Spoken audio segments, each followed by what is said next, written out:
Bonjour et bienvenue pour cette semaine du 19 au 25 octobre 2020, semaine qui va être assez pas mal pour les scorpions, mais pas que. Mais les scorpions, là, vous bénéficiez de beaucoup de choses, surtout en deuxième partie de semaine. Le week-end prochain devrait se passer merveilleusement bien. Bon, alors, on va commencer par une planète que moi j'adore, c'est Jupiter, une planète très fun. Lente, mais très. Quand on laisse au-dessus de sa tête, c'est plutôt cool. Donc, elle, Jupiter, cette semaine, va mettre dans la matière. C'est-à-dire que tout ce que vous voulez concrétiser, faire sortir de terre, Jupiter vous aide, mais alors là, merveilleusement bien. Donc, ça concerne, bien sûr, les scorpions, mais pas que. Ça concerne mes signes de terre. Donc, on a les taureaux, les vierges, les capricornes, mais aussi les poissons. Donc là, Jupiter, c'est de la chance. C'est de la réussite, c'est du succès. Et là, on concrétise, on met vraiment tout ce que l'on souhaite, ça prend forme dans la matière. Alors ensuite, qu'est-ce qu'on a? On a Mars. Alors Mars qui est rétrograde. Rétrograde, toujours en bélier, c'est pas un scoop. Elle va... là, Mars, cette semaine, va réactiver les béliers du deuxième décan. Alors, mais elle est puissante aussi parce qu'elle amène quand même, malgré qu'elle soit rétrograde, elle amène quand même des aspects magnifiques, hein, Mars. Donc, pour les béliers, les lions, les sagittaires, les verseaux, mais aussi les gémeaux, vous bénéficiez vraiment des meilleurs aspects de Mars, malgré que cette planète soit rétrograde. Ensuite, on a Mercure. Alors, Mercure en scorpion. Mercure qui est rétrograde aussi, hein. Alors, Mercure rétrograde, moi j'entends souvent qu'on la diabolise. Bon, y a pas, franchement, il n'y a rien de grave avec Mercure rétrograde. Elle est en scorpion. C'est surtout un aspect de ralentissement. Ça peut amener de la lenteur, mais Mercure, quand on est beaucoup dans le mental, c'est la planète qui représente le mental. Donc euh, quand on est dans le mental, on freine un peu, on ralentit. Ici, on est vraiment là-dedans. Alors, Mercure, donc en scorpion, va concerner bien évidemment les scorpions, mais ça va concerner aussi les poissons, les vierges, les cancers et les capricornes. Là, franchement, vous bénéficiez quand même de... Il y a des bons aspects dans Mercure, surtout dans la communication, parce qu'on est dans le mental, hein. Donc, ça va être peut-être vous paraître un peu plus lent, on va avoir du mal à passer à l'action, peut-être, mais en attendant, il y a quand même de bons aspects. On a Vénus. Alors, Vénus, cette semaine, va favoriser les signes de terre. C'est comme ça. En même temps, Vénus, c'est celle qui dirige les signes de terre. Donc, ça va concerner les taureaux, les vierges et les capricornes, mais aussi les cancers et les scorpions. Donc là, les scorpions, là, franchement, là, vous êtes vernis cette semaine. En tout cas, Vénus dans les signes là que je viens de citer, Vénus est là pour vous. Ça vient vraiment créer des liens. C'est-à-dire on peut rentrer en communication avec des gens, mais là, cette semaine, vous créez des liens. C'est-à-dire qu'on va au-delà de la première approche. C'est-à-dire que là, on va un peu plus loin dans les relations et on commence à avoir eh bien, des relations un peu plus soutenues. Qu'est-ce qu'on a d'autre? Eh ben, on a le soleil. On a le soleil qui est en balance jusque jeudi, puisque vendredi, le soleil va passer chez les scorpions. Donc, en balance, ça nous parle surtout de la confiance en soi. Le soleil, c'est de la lumière, ça illumine, ça pousse, ça met en valeur tous les plus beaux aspects, hein, que vous avez. Donc ça concerne les balances jusque jeudi, mais aussi les gémeaux, les verseaux, les lions, les sagittaires. C'est vraiment, il y a de la joie de vivre, il y a une lumière joyeuse chez vous là cette semaine, en tout cas jusque jeudi, puisqu'à partir de vendredi, bon ben elle passe dans les signes d'eau, hein, les scorpions, les cancers et les poissons. Là, préparez-vous à une fin de semaine plus cool. Mais ça concerne aussi les Vierges et les Capricornes. Vraiment, là, vous êtes vernis. Franchement, là, c'est une très très bonne semaine qui s'annonce pour vous. Alors, on va aller voir dans les cartes ce que ça nous dit. Alors, on va prendre les chakras du cœur. On va aller voir ce qui se passe dans les chakras du cœur, ce que ça nous dit. On ira voir aussi dans les mandalas d'énergie. Moi, j'aime beaucoup ce jeu parce que il reflète souvent les énergies. Et puis, on terminera par le Béline. Vous savez que c'est mon chouchou. Alors, on y va. Alors, dans les chakras du cœur, j'espère que là, je ne serai pas embêtée par la lumière. Moi, je suis vos conseils. Hein. Vous me dites qu'il faut préférer des fonds blancs, c'est ce que je fais. Alors, on y va. En tout cas, je vous remercie toujours pour vos abonnements, vos likes, vos partages. Moi, vous me comblez de bonheur en faisant ça. Et puis, pour les demandes de guidance personnalisée, je laisse mon adresse mail en dessous de chaque vidéo. Vous pouvez m'envoyer une demande et moi, je me fais un plaisir de vous répondre. Alors, on va faire une coupe. Oh non, on va les étaler, tiens. On va les étaler et on va en prendre 3. Alors, 1, 2, 3. Alors, qu'est-ce que ça nous dit cette semaine pour les énergies ici? Alors, on a déplacement, distance géographique, donc le 15 du mois prochain. C'est la date qu'on nous donne sur cette carte.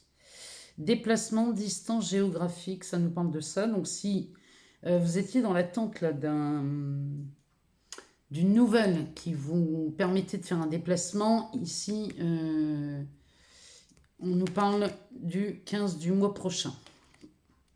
Donc le 15 novembre. Ici, on nous parle d'éloignement. Cette carte conseille de s'éloigner parce qu'elle dit éloigne-toi. La durée, enfin le délai qui est donné, c'est 1 an. Donc, ça a peut-être un rapport avec le déplacement géographique. Il y a peut-être un éloignement. Si vous hésitiez à vous éloigner ici, les cartes vont dans le sens de l'éloignement. Et la troisième nous dit, tes doutes, tes peurs ne sont pas fondés. Et on a un mois là-dessus, c'est le mois de septembre. Donc, si vous aviez des doutes ou des peurs, concernant le mois de septembre, il s'est peut-être passé quelque chose dans votre vie, regardez un peu ce que ça résonne chez vous. Mais en tout cas, ici, on nous dit que vos peurs et vos doutes ne sont pas fondés. Donc voilà pour les chakras du cœur, ce que ça nous dit. On va aller voir dans les mandalas d'énergie ce que ça nous dit pour cette semaine. Alors, là.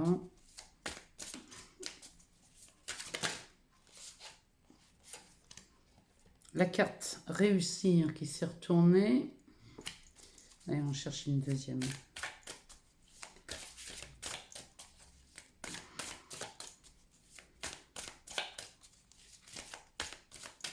Alors, on va faire une coupe. On aura 3. On va faire une coupe. Alors, un peu de poussière d'étoile. Et ta sensibilité. Alors, voilà les énergies de cette semaine. Bon, luminosité, ça a l'air d'aller cette fois-ci. Alors, la première nous dit réussir. Suis ce qui te rend heureux, ce qui fait vibrer ton cœur, et tu réussiras dans la vie. Succès égale suivre ton cœur. Voilà cette carte pour cette semaine. La deuxième. Un peu de poussière d'étoile. Laisse-toi envoûter. Le ciel fait pleuvoir sur toi une dose supplémentaire de scintillement d'étoiles, poussière magique, et t'offre bonheur, amour, plénitude et joie de vivre. C'est vraiment la joie de vivre là pour les scorpions, les poissons, les capricornes, les taureaux, les vierges. Là, la joie de vivre, vous allez la voir, mais alors avec Vénus ici, c'est magnifique. Pardon, ta sensibilité. La richesse de tes émotions et ta sensibilité sont un cadeau que le ciel te fait. L'épanouissement de ta sensibilité te montre que ton temps est venu. C'est exactement ainsi qu'on a besoin de toi. Tout va bien. Là, vraiment, la sensibilité, c'est quelque chose qui vraiment peut vous aiguiller. C'est quand on écoute ses ressentis à l'intérieur, hein, ça vous aiguille. Hein. Déjà, ça vous informe si vous êtes en joie ou pas, savoir si ça répond à votre désir ou pas. Vous voyez, tout ça, c'est sympa de le remarquer. Alors, on va aller voir le Béline, lui, ce qu'il nous dit cette semaine dans la matière, ce que ça nous raconte. Parce que là, on a très beaux aspects pour beaucoup d'entre vous. Là, hein. J'ai même envie de vous dire pour tout le monde, hein, parce que même si on a Mars rétrograde, Mercure rétrograde, c'est dans les meilleurs aspects, pardon. Alors, on a la découverte qui sort sur la trahison. Je ne sais pas pourquoi, là, j'ai envie d'en chercher une troisième. Alors...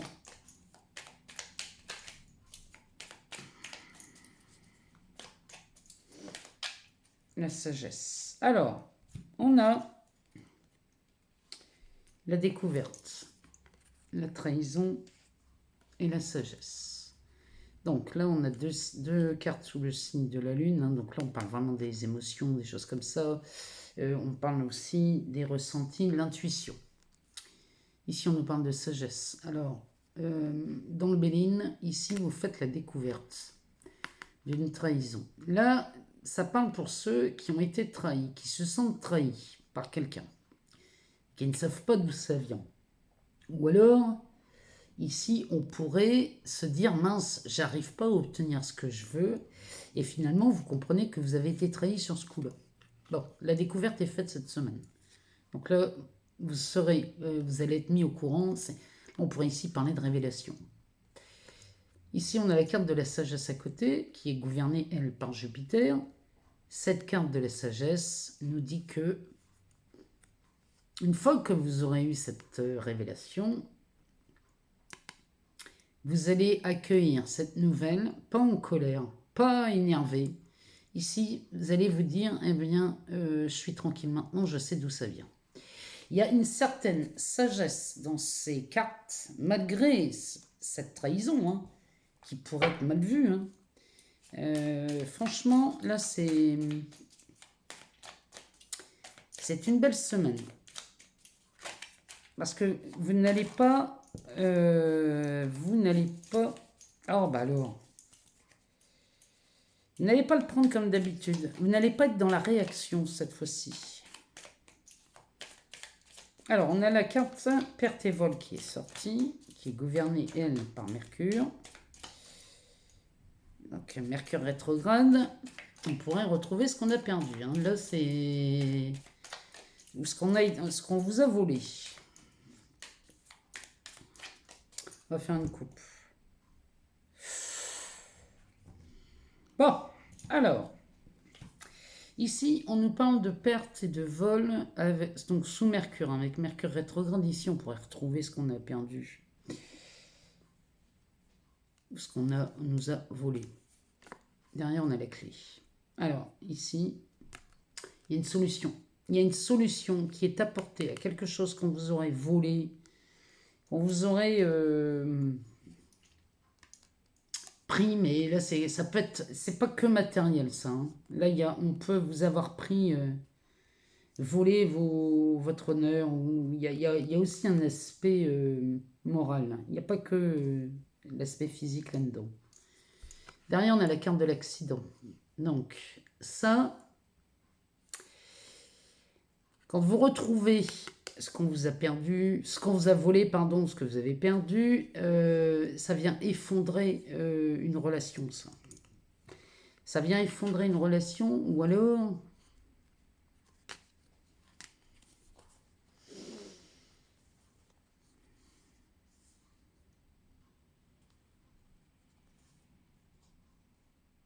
En tout cas, ça signe la fin de quelque chose. C'est comme si là, vous étiez vidé de votre culpabilité ici. Vraiment, cette carte me fait penser à ça. Alors, ça peut parler d'un accident aussi. Hein. Ça peut parler d'un accident.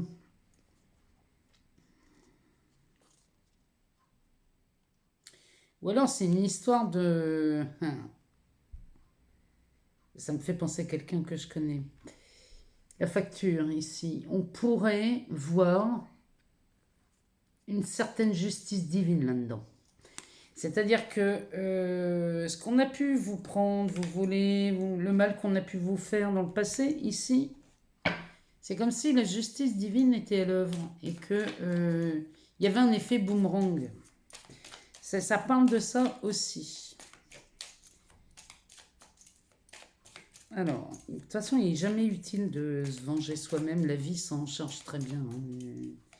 Il n'est pas utile d'aller cultiver de la rancœur ou de la haine contre quelqu'un parce que la vie s'occupe de tout. Vous n'avez pas besoin d'aller chercher à vous venger de quoi que ce soit. Alors, on y va. Là, la grâce est tombée, donc on va aller voir de quoi elle parle. Oula, ça fait beaucoup, ça. Alors, dans l'ordre. Ici, on a la grâce. Donc là, ça, c'est gouverné par Saturne. Saturne, c'est le temps, c'est une planète lourde. C'est des freins, c'est du ralenti, c'est du... C'est quelque chose qui bouge pas. Ça ne bouge pas. On était vraiment... Mais la grâce ici, elle est en train de vous dire que votre attente est récompensée. L'attente est récompensée parce que derrière, on a la pyramide. Alors, la pyramide, c'est de l'élévation. Donc, la grâce, l'occasion de dire merci. Là, vous avez des occasions de dire merci. On a la pyramide. Donc, ça, c'est de l'élévation. Vous dites merci parce que vous vous élevez. Parce que là, vous atteignez quelque chose qui vous donne une certaine stabilité. La pyramide, c'est ça, c'est de la stabilité. Et en plus, c'est de la durabilité. Donc, ça peut être, on pourrait parler d'une situation professionnelle. Quelqu'un qui cherche un emploi depuis longtemps, bon ben voilà, ça y est, on a enfin trouvé. On a signé son contrat de travail où on a enfin ce fameux rendez-vous.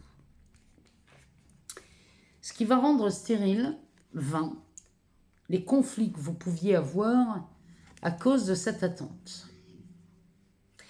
Ici, on a Mars cette semaine. On a Mars qui est rétrograde, mais bon, on a quand même de bons aspects de Mars. Donc là, ça rend vraiment, ça tombe à l'eau. Tous les conflits que vous pouviez avoir à cause de cette attente-là, à laquelle vous dites merci aujourd'hui, cette semaine, ça met fin à... C'est comme si on disait un coup d'épée dans l'eau. C'est-à-dire que tout ce qui pouvait vous faire peur, parce que vous aviez peur d'être atteint par un litige ici à cause de ce temps, parce qu'on ne trouvait pas d'emploi par exemple, donc on ne gagnait plus d'argent, donc on avait un litige peut-être, je ne sais pas, je vous cite un exemple par hasard. On pouvait avoir un litige ici, par manque d'argent, bon, et ben les litiges tombent à l'eau. C'est comme si ici vous étiez à un cheveu de la problématique et que tout tombe parce que il y a une occasion de dire merci et de s'élever. Donc ça peut être un contrat de travail, ça peut être une somme d'argent qui arrive et ce qui nous dit ouf, ça y est, on est tranquille avec ça. Ça peut être, voyez ce que ça résonne chez vous, à l'intérieur de vous, dans vos situations, regardez chez vous ce que ça dit.